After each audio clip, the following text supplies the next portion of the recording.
Can you talk a little bit about the sort of challenges of doing a realistic comedy kind of idea, or realistic anything or future? Yeah, I'd be happy to.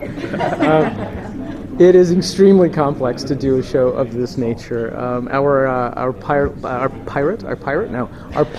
director, Terry McDonough, did an amazing job. He directed blocks, episodes 1 and 2 and 9 and 10, but it was extremely difficult. We are dealing with zero gravity and microgravity and spaceships that don't naturally, there's nothing like gravity plating or artificial gravity in our show. It's when ships are under thrust and gravity exists, people have weight. When they stop in space and they drift and they are not under thrust, you're weightless. And so we're trying to do things that generally are not done for very good reasons, because you have to fly people. Every shot becomes a visual effect. You have wire removal. The sets have to be constructed differently, but we're trying really hard to bring an element of, physics, not just for, because we like math. It's like it is.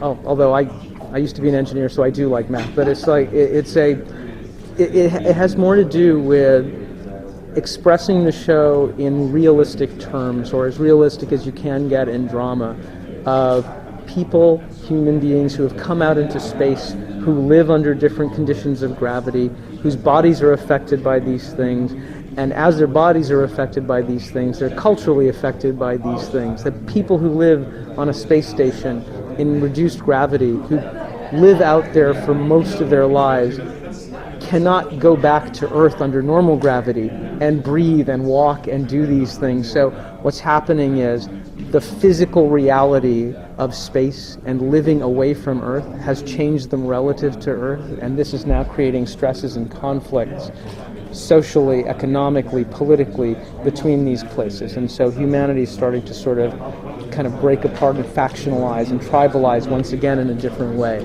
And that current and that theme runs underneath the show. I was struck by something you said before about how it's sort of man repeating past mistakes and everything, which sort of makes the show both futuristic and historic. Yep. At the same time, right? Very much. Yeah, that's absolutely part of it. One of the things that we've been trying to touch on is, a book that we talked about early on was The Guns of August, which was about the beginning of World War I. It was how all of these great powers, these great states, through a series of misunderstandings and treaties and misapprehensions of motivations, all ended up in a conflict that none of them wanted to have. And that's a deep element that kind of works underneath the storyline, and you do feel that. We always talk about historical analogs for the events that we're seeing in the books, and we try to make a direct connection with them. As we're thinking about storylines, obviously turning them into new things. We're not doing the Kennedy assassination, just like in space. It's not that, but yeah, it is, because I think any student of history knows it's like there's a discomforting and disturbing regularity with the way things seem to unfold in human history. We seem to make the same stupid mistakes a lot, and I think that says something more about us than it does about history.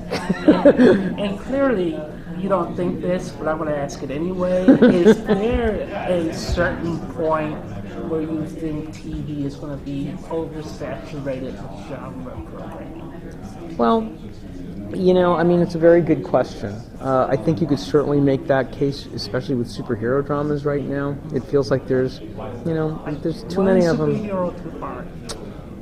There will be one. There will be one that doesn't work. There will be one that just seems a little bit boring.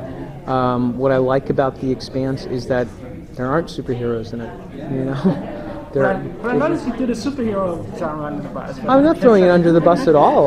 There's a lot of it that I really quite love. It's like, and I grew up on the material, but I think that when it's like this, I would have given you the exact same answer, at different times in the history of television about cop shows or lawyer shows or doctor shows. It's the same argument, because what you're saying is that there's a sameness to storytelling when you do too much of anything, and that's just not healthy for storytelling. It's like there are other things that you can do than talking about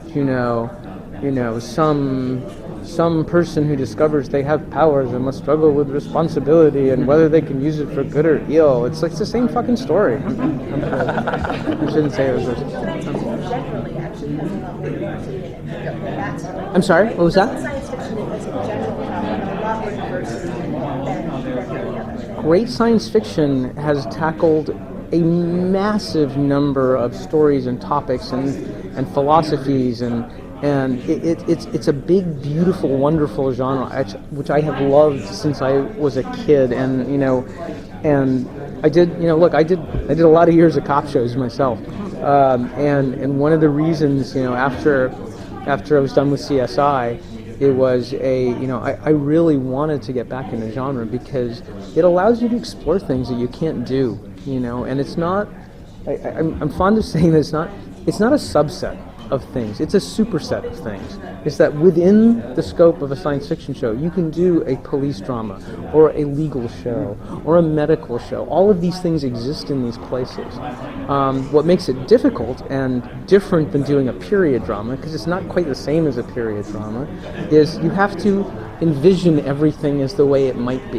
You don't have the luxury of being able to look at pictures or reading a book that details how exactly everything is and look back upon it with the benefit of hindsight and understand what was interesting about it or difficult about it or complicated about it.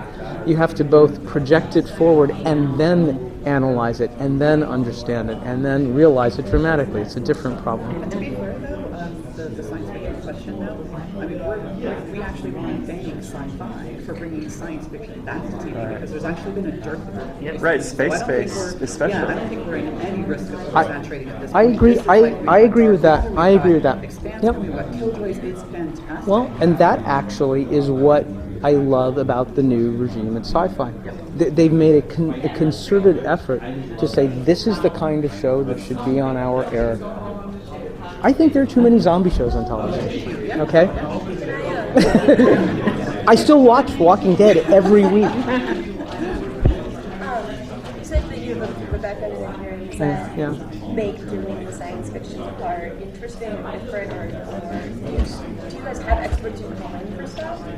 Well, Ty and Daniel did a massive amount of research when they did the books. So since we're following the books pretty closely, and in terms of battle sequences, the things they invented, like sort of the specific problems that occur because you've got a ship that's spinning as well as, in the midst of a 2G burn. I mean, they figured out stuff like that already, so we don't have to, but they spent plenty of time consulting with, NASA astrophysicists, etc., because there's some really unusual problems that occur.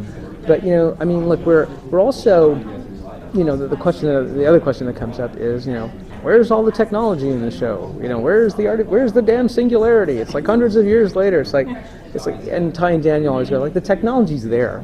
It's just that we're not a techno porn show. We're not about devices. We're not. Do you set yourself up for criticism? Because then, if you establish an internal logic to how the future tech works, and then you break that logic, are you writing yourself in a hole? We're trying not to break that logic, but we're trying to.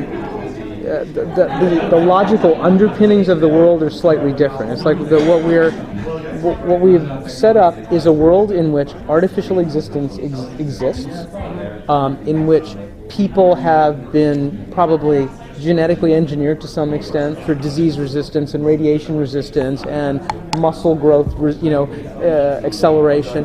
It's just we don't talk about these things. It's just life. Accept it as you go into the story. That's it.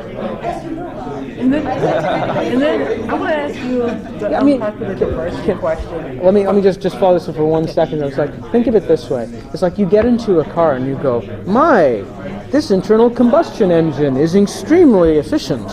I am extremely happy with how it gets me to 60 miles an hour. Nobody talks like this. Just get in the fucking drive. And it's like, so that's the world that we're trying to make. Is that it's there, it's uncommented upon, but it exists, and then we that's the aesthetic of the show.